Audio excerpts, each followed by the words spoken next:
Assalamualaikum warahmatullahi wabarakatuh. Perkenalkan, nama saya Muhammad Rian Andrianto di kelas DIA dengan 3 digit NIM terakhir yaitu 025. Di sini saya akan menjelaskan tentang model infrastruktur jaringan.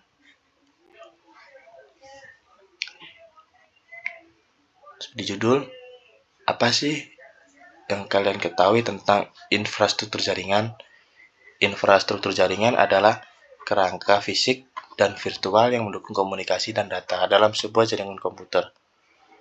Pentingnya, yang pertama, menghubungkan perangkat PC, server, printer satu sama lain ke internet.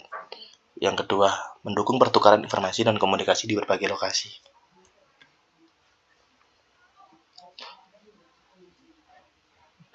Lanjut, ada komponen utama infrastruktur jaringan. Yang saya sebutkan di sini ada 5, teman-teman. Yang pertama ada router.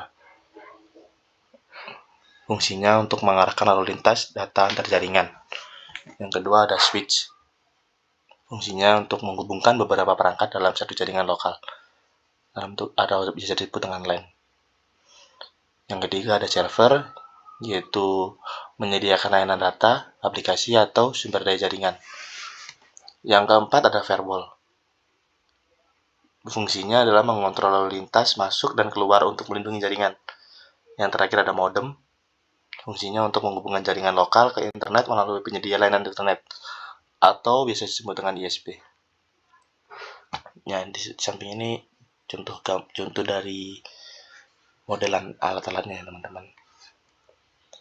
Lanjut. Nah, saat ini kita masuk di jenis-jenis jaringan internet.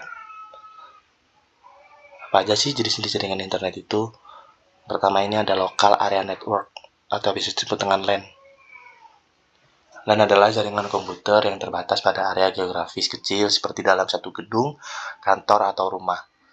LAN menghubungkan perangkat-perangkat seperti komputer, printer, dan server sehingga mereka dapat saling berbagi sumber daya seperti file, internet, dan perangkat keras.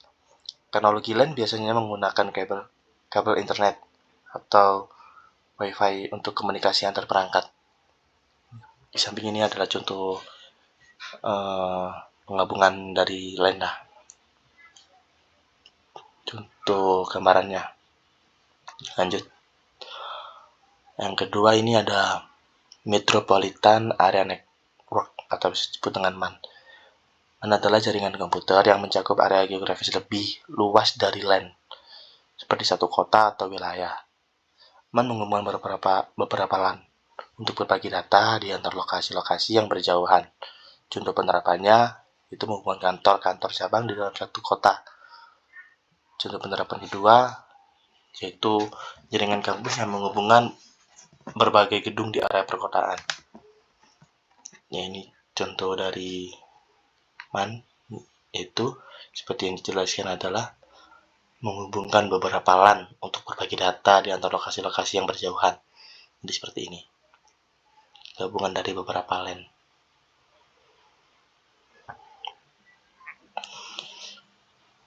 Lanjut, di sini ada Wide Area Network atau bisa disebut dengan WAN. WAN adalah jaringan komputer yang mencakup area geografis sangat luas, seperti antar kota, negara, atau bahkan benua. WAN menghubungkan banyak LAN dan MAN, memungkinkan komunikasi dan pertukaran data di antar lokasi-lokasi yang berjauhan. Contoh penerapannya sendiri adalah internet yang merupakan WAN terbesar di dunia. Contoh kedua adalah jaringan perusahaan global yang menghubungkan kantor-kantor di berbagai negara, seperti gambar di samping ini. Dan seperti yang dijelaskan, WAN adalah menghubungkan banyak LAN dan MAN. Lanjut. Nah, di sini akan membahas tentang topologi jaringan internet. Yang saya sebutkan di sini ada 4 ya, teman-teman. Ada topologi bus, topologi star, topologi mesh, dan topologi ring. Topologi bus. Jadi dalam topologi bus itu semua perangkat terhubung ke satu kabel utama. Kelebihan dari topologi bus adalah hemat biaya, mudah dipasang. Namun kekurangannya jika kabel utama bermasalah, seluruh jaringan terganggu. Yang kedua ada topologi star. Jadi topologi star itu setiap perangkatnya itu terhubung ke switch atau hub pusat. Kelebihannya, mudah dikelola dan diidentifikasi masalahnya. Namun kekurangannya, ketergantungan pada aset pusat. Yang ketiga, ada topologi mesh. Setiap perangkat terhubung dengan perangkat lainnya. Kelebihannya, redundansi tinggi, jaringan tetap berfungsi meski ada kegagalan. Namun kekurangannya adalah biaya yang tinggi dan rumit. Keempat, ada topologi ring. Perangkat terhubung dalam bentuk lingkaran atau seperti cincin. Kelebihan lalu lintas data mengalir satu arah. Namun kekurangannya, masalah di satu perangkat dapat mempengaruhi seluruh jaringan. Di sini ada contoh dari gambaran topologi tadi. Ada topologi ring, topologi bus, topologi star, ada topologi mesh.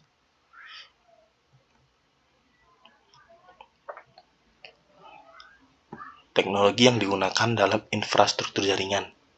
Pertama, Ethernet adalah teknologi jaringan kabel untuk komunikasi data berkecepatan tinggi dalam LAN. Yang kedua, ada Wi-Fi, teknologi jaringan nirkabel yang memungkinkan perangkat terhubung ke internet tanpa kabel. Yang ketiga, ada VPN, Virtual Private Network, yaitu menciptakan koneksi aman melalui jaringan publik internet dengan mengenkripsi lalu lintas data, melindungi privasi pengguna. Keamanan jaringan internet. Ada firewall, yaitu mengontrol dan menyaring lalu lintas jaringan untuk melindungi dari akses yang tidak diinginkan. Yang kedua, ada enkripsi, mengubah data menjadi format yang hanya bisa dibaca oleh pihak yang memiliki kunci enkripsi, melindungi data saat ditransmisikan. Yang ketiga, ada antivirus atau anti-malware, yaitu mendeteksi dan menghapus perangkat lunak berbahaya yang dapat merusak sistem jaringan. Yang keempat, ada autentikasi, yaitu memastikan bahwa pengguna dan perangkat yang terhubung adalah pihak yang sah. Contoh implementasi. Perusahaan menggunakan LAN untuk menghubungkan komputer, server, dan perangkat lain di kantor. Router dan switch digunakan untuk menghubungkan jaringan lokal ke internet dan mengarahkan lalu lintas antar bagian kantor. Firewall dan VPN digunakan untuk mengamankan akses karyawan dari jarak jauh. Jadi seperti di atas, ada firewall, ada switch. Ya, itulah.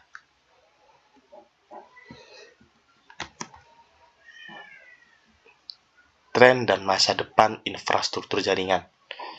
Pertama, jaringan 5G, yaitu generasi kelima teknologi jaringan seluler yang menawarkan kecepatan internet lebih tinggi, latensi lebih rendah, dan kapasitas yang lebih besar dibandingkan 4G, 5G.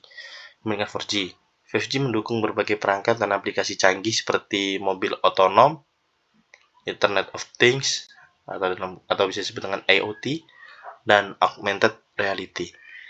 Yang kedua ada SDN, bukan sekolah dasar ya, tapi Software Defined Networking, yaitu manajemen jaringan yang memisahkan kontrol jaringan dari perangkat kerasnya. SDN memungkinkan administrator jaringan untuk mengelola, mengontrol, dan mengonfigurasi jaringan secara fleksibel melalui perangkat lunak tanpa harus mengubah perangkat keras fisik. Yang kelima ada Cloud Networking, yaitu pengguna sumber daya jaringan yang di-host di cloud untuk mengelola, menyimpan, dan mengakses data atau aplikasi secara online. Ini memungkinkan pengguna untuk mengatur dan mengelola jaringan tanpa harus memiliki infrastruktur fisik di tempat. Ya, udah sampai terakhir di kesimpulan. Jadi kesimpulan di sini adalah infrastruktur jaringan adalah tulang punggung komunikasi digital. Teknologi jaringan berkembang cepat, menuntut keamanan dan fleksibilitas yang lebih baik. Perusahaan perlu menerapkan infrastruktur jaringan yang efisien dan aman untuk mendukung bisnis mereka di era digital. Nah, terima kasih. Apabila ada salah kata dan kurangnya, mohon dimaafkan. Assalamualaikum warahmatullahi wabarakatuh.